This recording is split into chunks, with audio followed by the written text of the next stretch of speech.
Welcome, you guys. Welcome to our team call, our first official team call of the new year. So tonight we are gonna chat about what it means to kind of bet on yourself. And I think it's a perfect time to talk about this because we're at the right beginning of 2021. I almost said 2020, but it's not true. We don't want to read that again. And I know a lot of you might be like really stuck right now, especially if you're in Ontario and you're struggling with, remote learning and teaching your kids at home. And it is a lot. It is a lot, especially if you're doing it alone, especially if you're trying to work full time on top of that or work in any capacity on top of that. It's a lot. And I hope tonight gives perspective in terms of the only thing that you can control in anything that we do is ourselves, and how we decide to show up in that capacity is always in our control, regardless of what life decides to throw at us. And you decide what that looks like for you and what you decide to do with all that.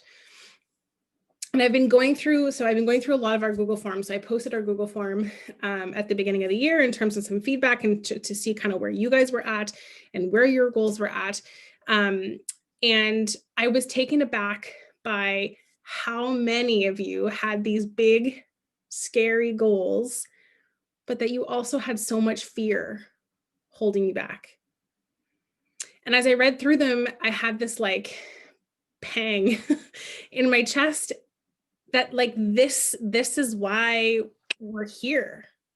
This is why we're here. Like this team has the potential to make massive impact, but we need to learn how to lead ourselves first. And when we lead ourselves first, everything else will fall into place. Collectively, leading and leaning into our own resilience, figuring out how we can be resilient in this time, in this unprecedented time that we're dealing with. And I hope my goal for you guys in 2021 is that you can see yourselves through my eyes and the potential that I see in all of you. That's what I hope for you in 2021. And I hope that you start to believe those things too. So tonight I want you to remind yourself of those maybe small niggling feelings of big things that you want for yourself, for your life, for your family, for 2021. And I want you to hold on to those. And I want us to get vulnerable individually so that we can grow collectively together this year. Many of us really have looked back on 2020 and thought, man, like maybe you want to accomplish more. Maybe there were more things that you want to tackle. Maybe there were things that you felt like you didn't check off your list from 2021. But you guys, like our team, I don't even know. Like it's shocking to me, but when I go back and I look at what we accomplished as a team last year, we had the points to hit an achievement that only 0.2% of the company, 0.2% of the company ever hits. And that's massive. And that's because we led with impact and we led with passion and we led with helping people where they're at. And so what if we stopped looking at our individual goals and looked at a collective goal and the collective vision, and we linked arms and did the work together? What if we made a promise to ourselves, to each other, that we say, fuck perfect in 2021, right? Like what we choose to show up in, and we choose to show up in the messy instead, that's the shit that's inspiring. Right? People don't want to see perfect. People want to see the disaster because that is what people connect with, especially right now. That's what inspires people to change. 2020, I feel, has brought out our resiliency. Sure, it was shit for a lot of us, and it continues to be for a lot of us. But what if we flip that? What if we flip that mindset? What if we looked at what it's taught us instead? It's shown us that we can survive. It's shown us that we're better as a collective. We're better together. That when we're surrounded by people who lift us up, who light us up, who push us outside of our comfort zone every day to be the best that we can, it makes us better. I don't know about you, but I feel like every human, especially every woman, needs a community like ours. In a time where so many of us are feeling isolated and alone, I look at us and I feel like we're thriving. And yes, we might feel individually like we're falling apart. But when we come together and we connect with one another and we show up for each other, we thrive as a collective. And I think that that is what I would be focusing on and sharing the shit out of that. Because that's what people are craving right now. More than anything, people are craving unity and community and togetherness in a time where we're feeling alone. A lot of us are feeling alone. So if you aren't sharing the community, why? Why is that? Why wouldn't you want someone to see what we do and to be a part of that? To see our vision and be a part of that vision? Are you talking about your vision? Do you share your vision online? Do you share your vision in your stories or in your posts? What do you want for do you share what you want for your future? People want to feel a part of something. They want to feel like they're going somewhere. If you're not talking about your vision in your videos or in your pictures, our team calls, tagging each other, lighting up your stories about our community, or are you waiting for other people to tag you in those stories? That's why I share with music on most of my stories, you guys, because it invokes emotion in people. I want to make people feel something. I want to make people leave my story and feel something. Feeling is what makes you memorable, right? Whether those feelings are good or messy or whatever, it makes you stand out from other people because you've left something in someone's heart. So if you aren't sharing your vision and where you want to go, if you aren't trying to evoke emotion, I bet a part of it might be because you're afraid to take off that mask and to shout loudly that you want more or what exactly that you want, or even reveal who you truly are, because that was what I struggled with at the beginning. I always felt like I had to censor myself. I had to censor what I want. I had to censor my personality. I had to censor a lot of things because I grew up in a crazy ass household that taught me that. Because at some point, if that's what you're doing, if you're fearful of revealing who you truly are, at some point in your life, someone made you feel unworthy or invaluable or insignificant. They made you afraid to bet on yourself, to say loudly that this is what I want and I'm worthy of that thing. Who gives a shit what Sally down the street thinks? If it's your spouse, I get that. That's a different story. That's hard. That's a lot harder. But change makes people feel uncomfortable because it highlights the things about them that they aren't comfortable with. So when you change, it will make other people feel uncomfortable. But I've grown to know that that's none of my business because it's not about me. It's about them. If you only had, and I listened to this podcast, it was a podcast I shared with you guys, Rob Dial, and I know he's not for everybody, but one thing that really stood out for me was like, if you only had 2021 left to live, would you let the person down the street or your neighbor or your friend stop you from living how you want to live in this last year of your life? And the answer is no. So why are you letting them stop you from chasing the version of yourself that you want to be in 10 years from now? we only get one shot. And that's kind of the flip for me this week is that's the message that I keep hearing in like my cards that I'm pulling and the podcast that I'm listening to is we only get go for it. Stop holding yourself back. Stop giving yourself the reason why you can't do something. I want to do everything that I can to live, to truly live as freely and as authentically myself as I can. I spent so much time censoring who I was because I was afraid of offending people. And they were the people closest to me that I was afraid of offending. I used to think that, one day I'll change and I'll see and I'll be able to feel more supported by my family and who I truly am. But that doesn't happen.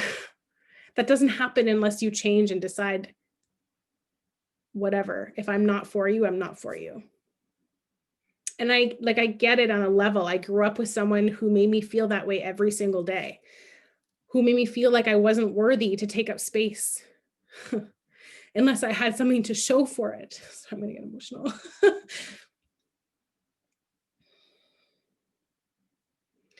That just me alone didn't have value. And it's taken me the majority of my adult life and coaching to unlearn that mindset. I would not have gotten to this space or this place without deciding to coach, because it's taught me how to be vulnerable. And it's taught me the importance of working on my mindset, the importance of being resilient, and to keep going, even when it's hard, even when you're getting kicked down, even when you feel like you literally can't pick yourself back up. It's taught me resilience. My life has taught me resilience, but so has coaching. All the things that have happened in my life, I could have let be the reasons why I don't go for things. Or I could let it be the reason why I propel myself forward. I choose to look at everything I went through as happening for me and not to me, because it changed me. It had to change me. It had to shape me. It had to mold me into the person that I needed to be in order to be who I needed to be 10 years from now, to be that person that I'm chasing 10 years from now. My upbringing, as painful as it was, it made me resilient. And it showed me that I can conquer and thrive even when I don't think I can. It showed me that betting on myself is all that I need to do. And I believe that that anybody listening to this, that you can as well. I'm not saying to go on your posts or your stories and say, this is what I've overcome, and so just go do it. That's not what I'm saying. But people hate being told what to do. They do. But if you lead you first, if you stay consistent, if you stay in the light of the lighthouse, those haters that you're scared of will slowly become your cheerleaders. They will. You just have to do it long enough. But if you stick with it, you have to be in the long game. You can't stop yourself or quit or just stop trying when you don't see the benefits after the first month or second month or 6 months or a year. Because really it starts with just betting on you, with being resilient in the face of the suck, with staying consistent even when it's not paying off right away, right? When we look at things like our business, rank advancement is not the hard part, you guys. All of you could do it if you decided that you could. The hard part is believing and then getting out of your way long enough to stick with it long enough to see the benefits of your work, right? Oftentimes we stick with something for a week or two and then it's not showing us the benefits of what we're working towards, but it's not going to. Most of the time, especially in our business, you don't reap the benefits of what you've done until 3, 4, 5, 6 months down the road. It's the long game. A lot of us think that sticking with our goals for 2 weeks, a month, whatever, and being consistent will let us reap the benefits, but it doesn't. I listened to Matthew McConaughey's podcast, and I don't know if you guys had a chance to listen to it or not, but he waited 20 months to rebrand himself. 20 months. He turned down $20 million contracts for 20 months because he refused to be a romantic comedy guy again, going forward.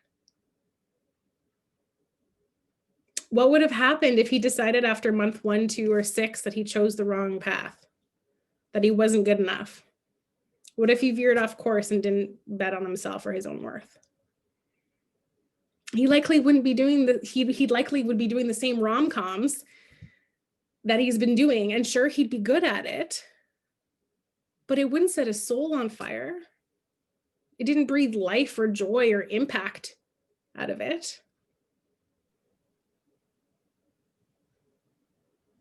If you want more for you and more for your life and more for your family, that's not selfish. That's not saying that you're not grateful for what you have right now. That's owning your own worth. It's saying I'm worthy of my own time and I'm worth choosing how I show up and use that time. So if you have that niggling feeling that you want more, that you have a big goal, a big scary goal, whatever that is, that you want to make massive impact, please don't give in to that negative self-talk that's telling you that you're not worth it, that's telling you that you can't do it. It's cutting you off at the knees before you even get started. I want you for 2021, for us together to link arms collectively and bet on ourselves and stay due north. Stay in the rays of the lighthouse. Chase who you want to be in 10 years from now and show up for her every single day like your life depended on it. Because it does. And in turn, you will achieve the things that you want because you're doing the work to back it up. You're staying consistent. You aren't letting the naysayers creep into your mind and remind you of your lack of worth. Maybe you're not there yet, but I hope that you take some of the belief that I have for all of you and you borrow that belief until you can start growing your own. And in the meantime, that you show up every day and you serve the person that you want to be in 10 years. Serve her, show up for her, show up for her kids and her grandkids. This year, I want us to take out the word can't from our own collective vocabulary. And I want instead for us to say collectively, I'm not there yet. Instead of I can't, I'm not there yet. And work collectively as a team to get there, whatever our individual goals are. I want us to lock arms and help take massive action, to make massive change, and to create this community that lifts and connects and brightens and fills us all up collectively. That's what I want for us this year. So if you're on Team Cup already, you probably have already done this exercise because I've gotten you guys outside of your comfort zone a little bit. But if you aren't on Team Cup, I would love you to do this exercise now. And if you already have done the exercise, I would love it if you can share with us after we take a few minutes. So what I'd like us to do is take 3 minutes, and I want you to write down all your fears. And I want you to be honest with yourself. What are your fears? In business, in coaching, in family, whatever. Write those fears down, all of them. What are the reasons why you can't succeed at whatever it is your goal is? And then when we're done, we're going to share and we're going to be vulnerable. I will share mine, whoever wants to share theirs, because it's in that vulnerability that we recognize that we're all in the same place. We all have the same fears. And it's what we choose to do with those fears that either propel us forward to the person that we're chasing 10 years from now, or that hold us back and make us have regrets down the road. And then once we have all those fears out, we're going to flip it around and we're going to change them to positive affirmations that you can post, you can have on your computer, you can have on your mirror, you can post wherever you want, have them on your phone. But I want you to read those damn affirmations every single day. They should be part of your morning routine. When you open that journal and you write down what you're grateful for, in there should be your positive affirmations that you're flipping around tonight. And write them out every day. And then when you're done writing them out, visualize them. Put on a song, close your eyes, visualize them happening. And you will manifest the shit out of that. Okay, I'm all sweaty and fired up. Hold on, let me get a song. I'm going to put 3 minutes on the clock, maybe 5, so that I don't stress you guys out.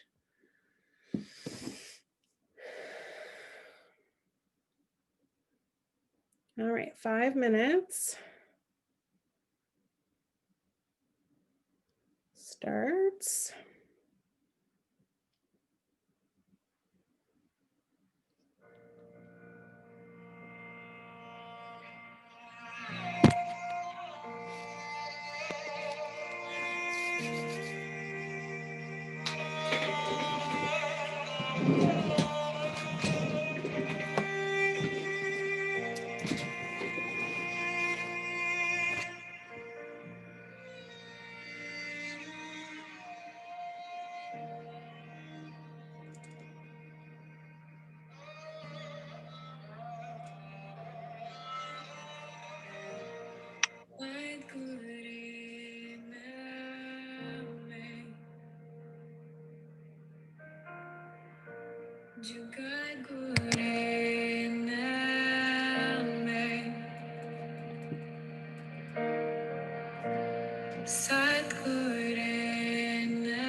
It's obtrusive.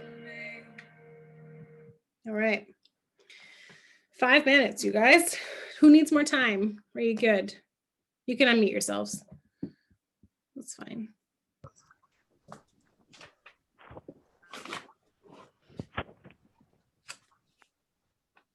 You guys good? Is that enough time? Yeah? Yeah. Okay. Does anybody want to be brave and go first? Or do you want me to go first? I'll go first. Lucretia, you're amazing. Okay. Let's see, my fears. It's crazy, but it is social media. And that I can be a private person at times. Mhm. And just to put everything out there, it's hard. Because, you know, I only really share with people I've known a long time. So that's one. The second one is fear of people wanting to join, but because of cost, sometimes it's hard for them to get past it. But I also added I could share my experience and how it's been very effective for me, and that becoming a coach and not paying the larger amount has even increased it more for me to stick with it. And then fear of falling back into an old cycle of gaining back my unhealthiest weight. So.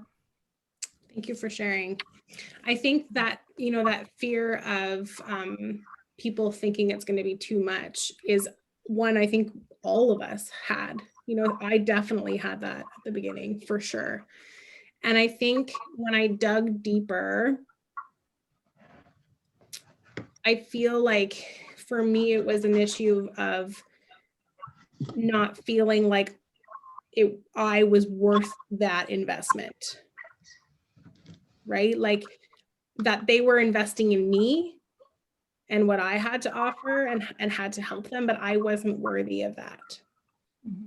Right? So I would encourage you to peel that onion back a little bit and try to dig a little bit deeper to figure out what is it that makes you feel worried about that, right? And then when you're writing those affirmations, it would be to flip that script around. So what I want us to do is one, burn that piece of paper. Like once you've written down all your fears, burn it. Don't let it exist in the universe anymore. Burn it, and then replace it with something positive, right? So, for yours, Lucretia, it would be, especially your third one. I am strong and I am achieving my goals and continue to be healthy, right? That's how you can reword that last one. Or I have the tools to continue down this path. I won't become the person I was a year ago, right? In terms of the business side of things, I will get comfortable with social media. I will become vulnerable on social media. That's how you flip that script around. Your one about cost, what I have to offer is valuable, and people will see that value, right? So you're still getting at that root fear, but you're flipping how you talk to yourself about it. Mm-hmm. And so now every morning as a part of your practice, or whenever you do your practice, those are the things that you write down every day and you visualize, right? Mm-hmm. Okay. Was that helpful? Yes. Okay. I'm going to share some of mine. I have 8. I have a lot of them. Okay. So my biggest fear, and I don't even think I've said this to Richard, and I think it's because I probably didn't really dig until tonight, but I fear being pregnant again. I fear that because I almost didn't survive the first time.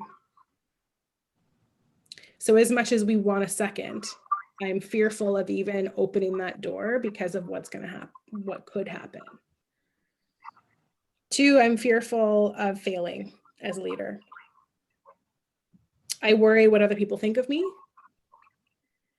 I fear that I'm unworthy of leading. I fear failing my big goals.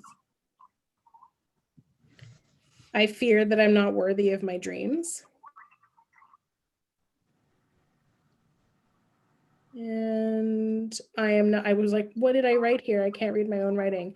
I'm not worthy just as I am, as who I am. So how I would flip those around, again, the pregnancy one, I'm going to have to sit with a little bit because that surprised me tonight. But in terms of how I flipped around the scripts for the other ones, I wrote them in my phone. Hold on.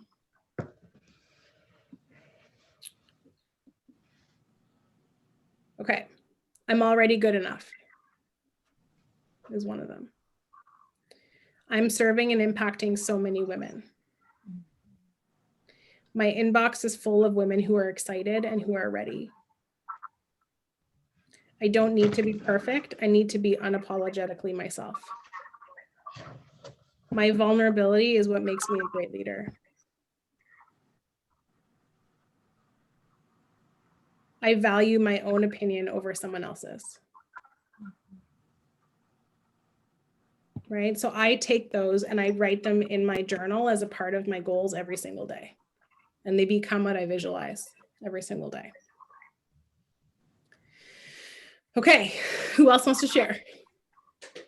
Let's be vulnerable. I Go, can. Kara.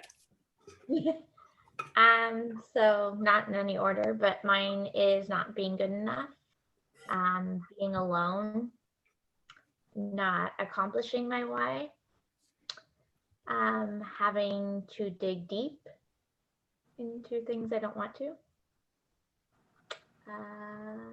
telling my story, and putting myself first and knowing it's okay.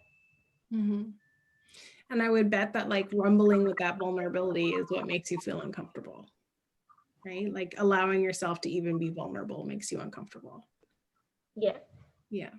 So have you flipped those around? Yeah. Oh God. I had a bunch more, but I'm not going to go over them all. So for not being good enough, I wrote, I don't have to be good enough for anybody else. I'm good enough for me. The alone, I feel the love of those who are not physically around me. So like when I'm feeling alone.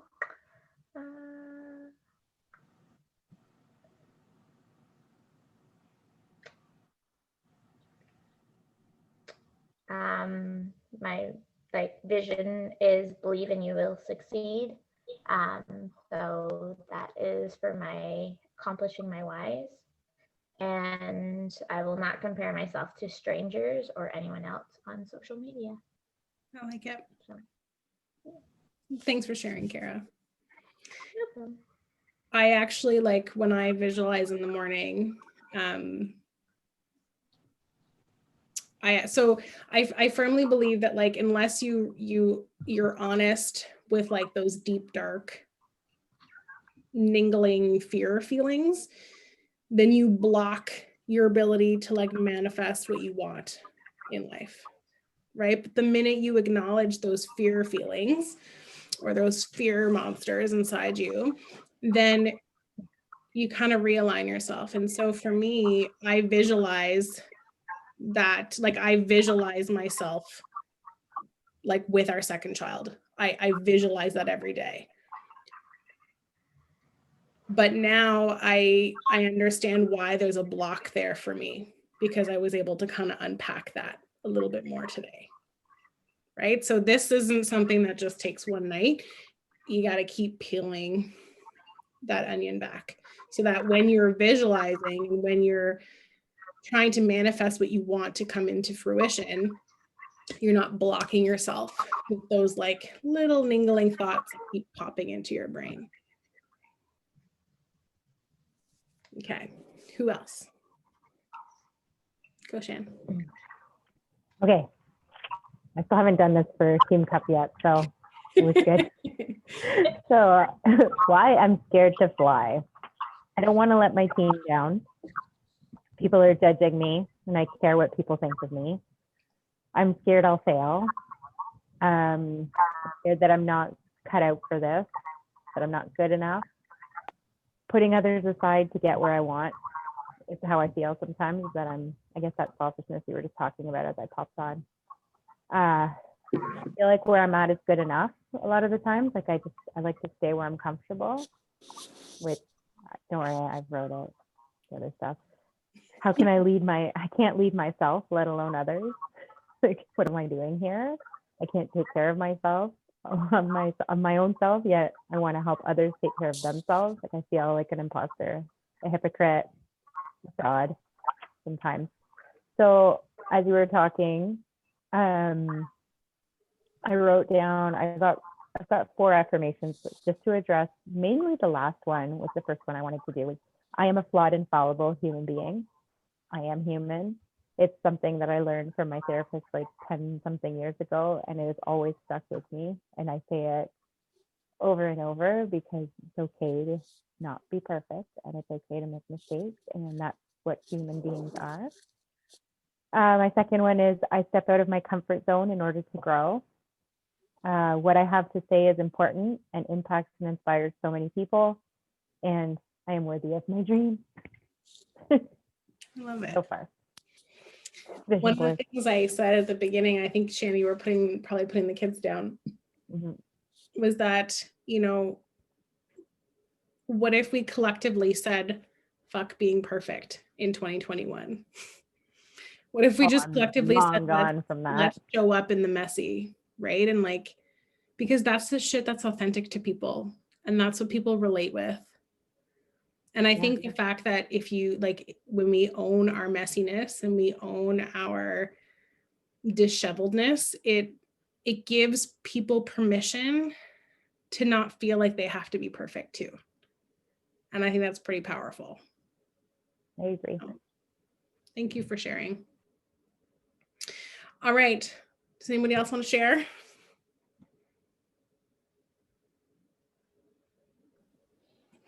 I can, but I don't have the flip part because I'm just juggling too much right now. That's okay.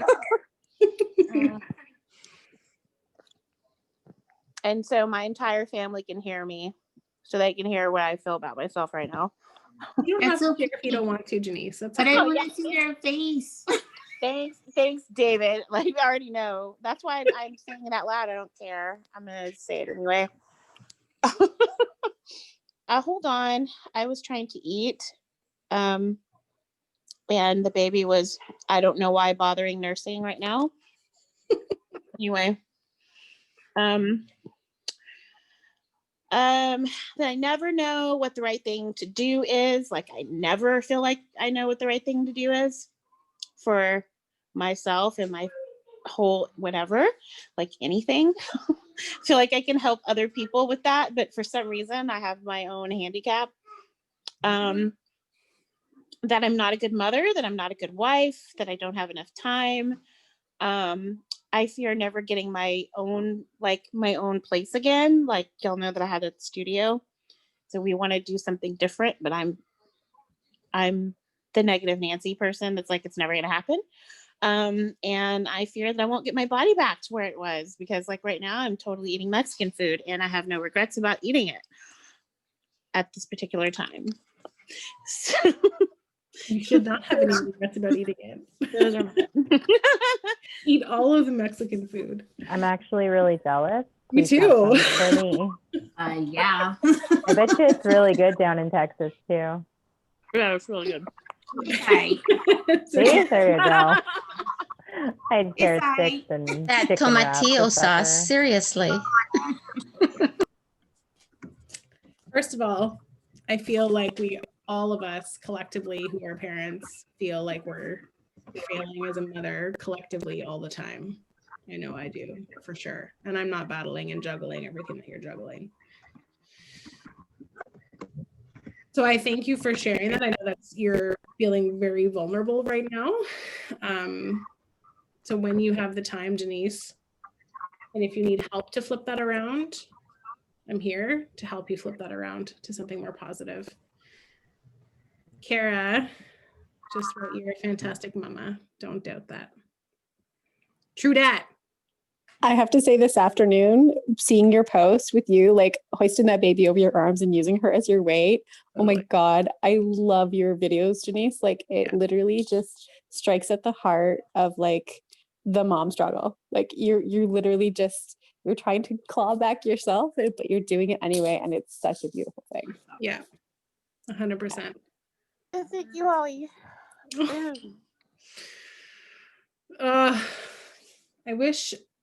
I think the hardest part for all of this, well, besides the fact that Janice is like 8,000 miles away from us in Texas, same with you, Lucretia, is I can't touch any of you. I want to be able to like touch you in human life, and it's hard. And I think sometimes like we don't, I think that's one of the really powerful things about our team is that we're able to be vulnerable together. And the moment that we're vulnerable and we share what's hard and we share what's locking our hearts in, that's the moment that we can walk through that shit together and then evolve to that next step of who we want to become. Right. And that is such a magical thing. And I think a lot of people don't have that. So thank you for being vulnerable, you guys.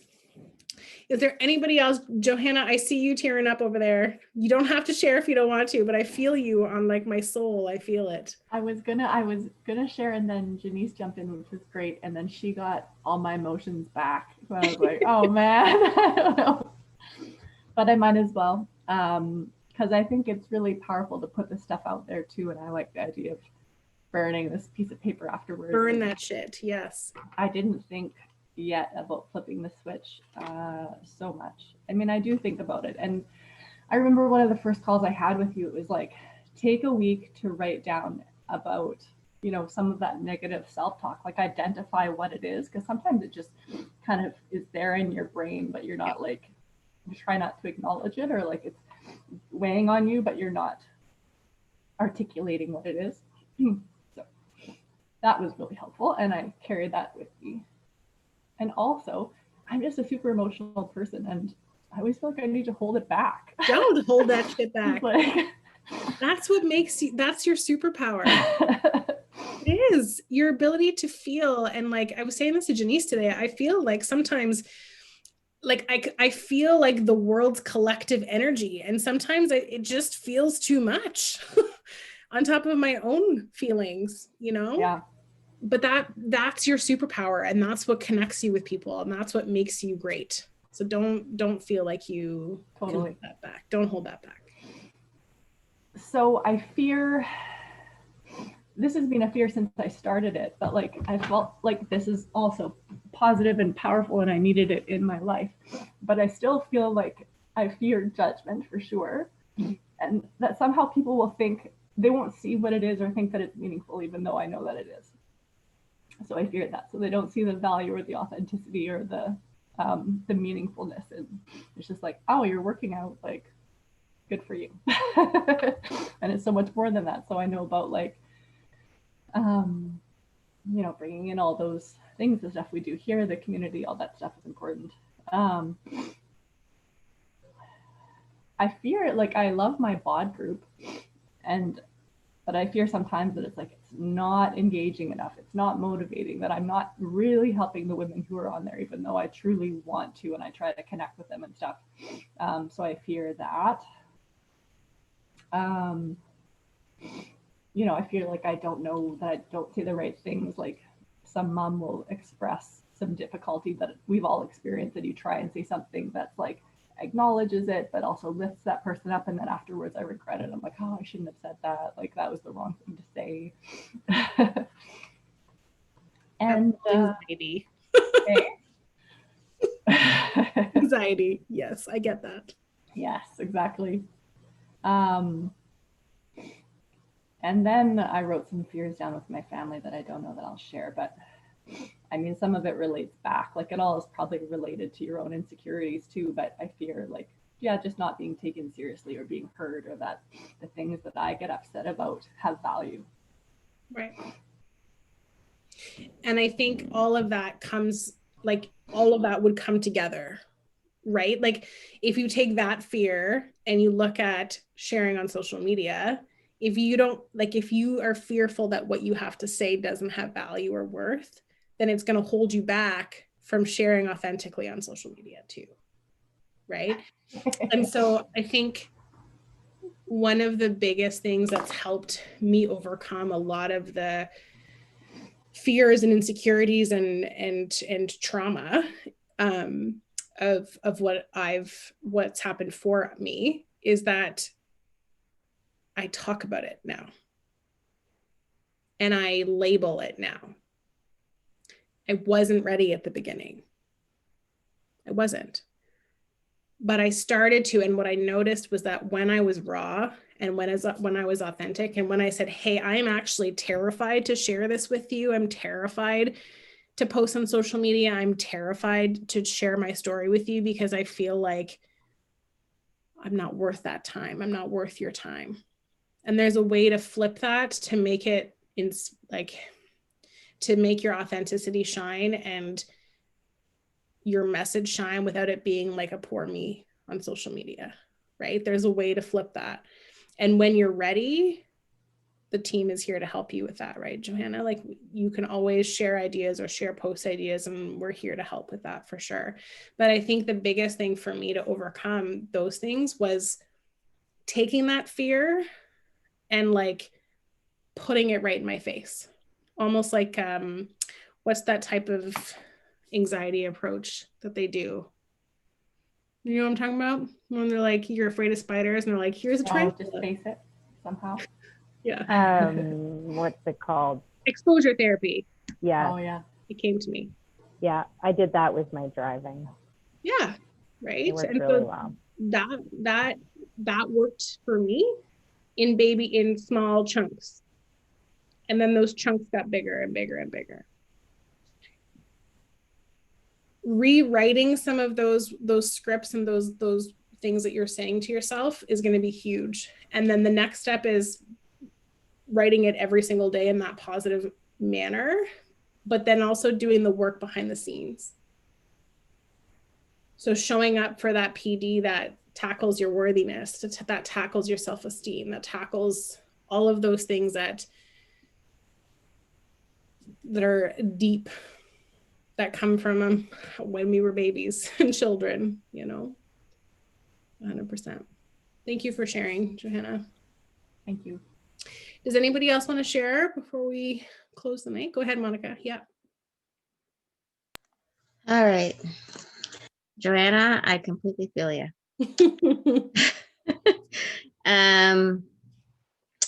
The fear of failing, the finding the right thing to say and when to say it.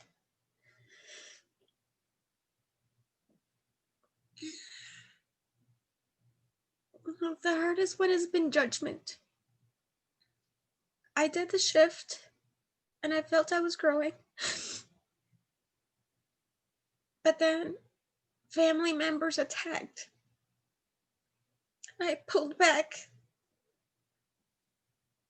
And so that's where I'm at right now. It's like peeling the onion again to come back out. It's tough. Like sometimes I feel like I don't have the knowledge or I don't have the experience. There's certain things that I wasn't portrayed as being worthy. So it's getting to that again, that yeah, what I have is valuable and it can help someone, because I know it can, because I know it has. So it's getting that belief back. So those are the steps that I'm going through, and it's just like kicking in that balance. So it's, for me, I call them my anchors. So it's releasing those anchors. And one of the methods that I use is writing a letter for each method and burning it. So it takes time, but I know it works. So that's where I am at. It's so hard. I find the hardest judgments to overcome are the ones that are closest to us. And I feel like those are the ones that hit us. I'm lucky enough to have a spouse who really supports me, and he didn't understand at the beginning, and he didn't believe in it at the beginning, but he believed in me. And I think that's the difference. Yeah. But for me, it was my mom. Yeah. Right. And like, she censored most of my life, and she's still censoring me. And it's only, I find now this year that I'm starting to step outside of that. But I'm 4 years into coaching, and I'm also 2 years into therapy, monthly therapy. Those people judge and they react because you changing makes them feel something about themselves. And they don't have the capacity or the communication or the insight into their own feelings, into their own emotional intelligence, to know that really it's about them. And as hard as it is to hear those things, the moment you release that and check off that evidence list for yourself, like, what's your evidence of your belief? Write down your evidence list, right? Like, what is it? What is your factual evidence that you need to remind yourself of those moments? The moments where you feel fear of sharing or posting or talking or inviting or whatever. Go through your fact list, go through your evidence list, and remind yourself of why what you're thinking isn't true. It's just rote memory. It's just trauma. It's just old ways of thinking, and replace it with your new way of thinking. And it takes a long time, and it won't happen overnight. But the more consistent you are, the more you show up in spite of that fear and choose the hard things, the easier it gets. And everybody here, everybody watching, everybody on our team, you're already worthy just because of who you are. You don't have to become somebody to be worthy. You just have to do the work to help you believe that in yourself. And use the team, use each other, use me to help believe in yourself and borrow some of that belief until you believe it yourself.